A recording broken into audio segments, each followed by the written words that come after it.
Bueno, a modo de resumir un poco lo que vimos en el primer living de ITEI, contanos, Fabián, qué teníamos que tener en cuenta con respecto a la profilaxis antifúngica, qué drogas indicar y cuándo sería costo beneficioso y cuáles serían los métodos para utilizar en el diagnóstico temprano de las infecciones fúngicas invasivas. La profilaxis antifúngica hoy en día es un arma muy importante para la prevención de infecciones por hongos filamentosos y levaduriformes en pacientes oncomatológicos y trasplantados.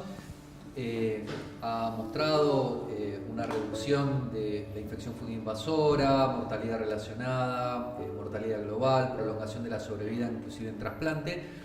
Y los estudios de costos también han demostrado que cuando uno tiene una incidencia de una micosis de al menos un 6-8% tiene impacto clínico significativo y además es costo beneficiosa y costo efectiva cuando la incidencia es mayor al 10%, aún cuando uno utiliza los antifúngicos más onerosos de profilaxis. Las drogas para utilizar son varias.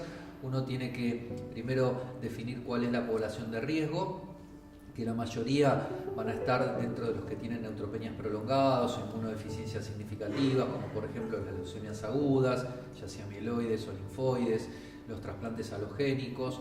Eso como profilaxis primaria serían los dos grupos más importantes. Uno debe definir de acuerdo a la epidemiología local, porque no es lo mismo lo que pasa en un hospital que en otro. Capaz que hay, si bien tenemos población de alto riesgo, pero en algún hospital la epidemiología habla a favor de usar para hongos filamentosos siempre, si en otra institución tal vez uno puede estratificar y afinar un poquitito más a quienes sí hongos filamentosos y a quienes solamente levaduriformes. Así que básicamente uno lo tiene que definir en base a su epidemiología y sus pacientes y qué riesgo tienen. Y los antifúngicos a utilizar son varios. La mayoría de los antifúngicos, los azólicos, todo el grupo de azólicos disponibles actualmente y las candinas han mostrado eficacia para reducción de candidiasis y aspergilosis. Sin embargo, por un tema de costos y de disminución de bajos efectos adversos, cuando uno quiere prevenir cándida, fluconazol sigue siendo la estrategia de elección, es la más barata y la que tiene menos efectos adversos. Y cuando uno quiere prevenir hongos filamentosos, sobre todo está dirigida hacia Aspergillus, posaconazol es el que ofrece las mayores ventajas respecto de otros azólicos, incluyendo el impacto en la mortalidad. Así que si uno pudiera, es el mejor azólico. Eso con respecto a profilaxis. Y con respecto a métodos de diagnóstico, básicamente hoy en día contamos con dos armas importantes que son los biomarcadores, las imágenes. Hay algunos otros métodos que están por incorporarse, como son las técnicas moleculares, pero no están todavía en la práctica clínica. Pero de eso no sirve si uno no lo une con el buen criterio clínico. Es decir, uno siempre tiene que tener los métodos, pero tiene que saber interpretarlos. Así que el uso de tomografías precoces en pacientes que persisten con fiebre o que uno tiene sospecha de infección fúngica invasora, tomografía de tórax, tomografía de senos paranasales, son las dos más utilizadas en pacientes que persisten con fiebre o con sospecha, porque son los focos más frecuentes de infección fúngica. El uso de galactomananos en forma seriada, en los que están con profilaxis solamente contra hongos del género Cándida, porque la sensibilidad disminuye cuando uno utiliza azólicos contra Aspergillus, así que en ese caso no debería usarlos.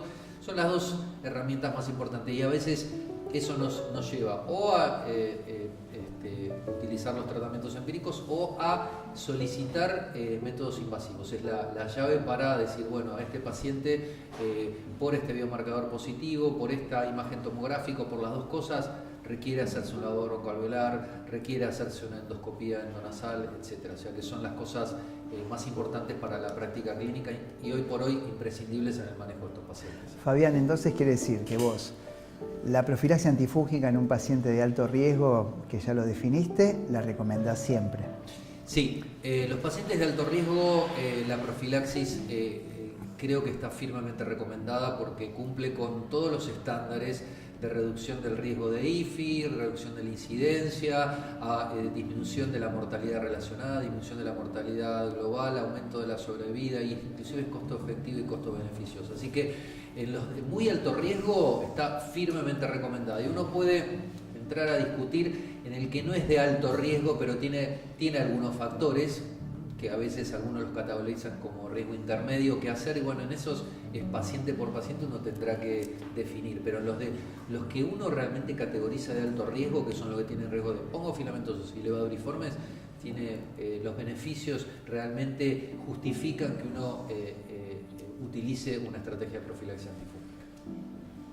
Bueno, y Alejandra, contanos qué hacemos, por ejemplo, cuando hay una discordancia entre un biomarcador y una tomografía, y cuáles serían los tratamientos de elección según las guías, según los distintos hongos más relevantes. Resumiendo un poquito, creo que el escenario más sencillo es aquel paciente que tiene una tomografía negativa, que como decía muy bien Fabián, ante fiebre, una profilaxis, uno tiene que hacer una tomografía de senos y de tórax y galactomanano negativo, y que viene con antibióticos, uno va a poner una equinocantina para tratar la cándida. Sí, claramente las equinocantinas son el tratamiento de elección y no el fluconazol, porque las equinocantinas son fungicidas. El escenario es diferente si yo tengo a un paciente con una imagen pulmonar, donde estoy pensando en un hongo filamentoso, puede haber más cosas, pero el hongo filamentoso está presente. Si tengo galactomanano, podría afinar con voriconazol hacia el aspergillus. Si tengo un halo invertido, pondré anfotericina a 5 miligramos kilo, liposomal o 10 miligramos de Abelset, y veré cómo va la toxicidad y trataré de tener diagnóstico, como muy bien decía Fabián. Y el paciente que estoy cubriendo la cándida, que tiene fiebre, tomografía negativa y no tiene marcadores, podré esperar. En ese paciente estable, donde uno no tiene por qué innovar, saber que hay aislamientos que ameritan tratamiento combinado, que no es el caso de cándida, del muco ni aspergillus, como son los fusarium, como son los mentospora, como es el pseudosporium, trichosporum. Hay patógenos que sí hay que hacerlo combinado, porque no sé cuál va a ser la sensibilidad de inicio, y acostumbrarnos a que el patógeno aislado tiene que tener estudio de sensibilidad. ¿No querés hacer un breve comentario sobre reconstitución inmune como entidad? Brevemente, la reconstitución inmune, que fue descrita para HIV en múltiples patologías, luego fue descrita y encontrada en pacientes oncomatológicos con aspergillus, básicamente, que en el contexto de la salida de la neutropenia empeoran las imágenes, y eso puede también estar acompañado de empeoramiento clínico. Eso tiene que, como concepto, se define como el empeoramiento clínico de alguna entidad preexistente compatible con infección fúngica durante la salida de la neutropenia o 48 a 72 horas post salida de la neutropenia. Ese empeoramiento clínico y o radiológico tendría que estar acompañado con una disminución del marcador fúngico, del biomarcador, y en ausencia de otras manifestaciones nuevas que impliquen otro proceso. Claro. ¿Sí? Entonces, en ese contexto uno está autorizado a pensar en infección fúngica que mejoró por la salida de que empeoró por la salida de la neutropenia, porque obviamente el paciente adquiere la respuesta inflamatoria que previamente no tenía. Así que uno tiene que tener presente que eso puede suceder, y que no es tan infrecuente, y que no es malo tampoco, porque el paciente recupera su inmunidad después de todo y puede controlar mejor la micosis. Entonces quiere decir que, digamos, si uno se remite a años y ahora, la posibilidad que vos no tengas ni documentación, ni biomarcadores, ni nada, y pensar en hongo es menor. Ahora, cuando vos tenés esa entidad, ahí, y si usaste azólicos, podrías pensar, bueno, puede tener cándida, y ahí sí ponerle caspofungina o mica o mica, porque mica, exactamente. No está estudiado. Exactamente.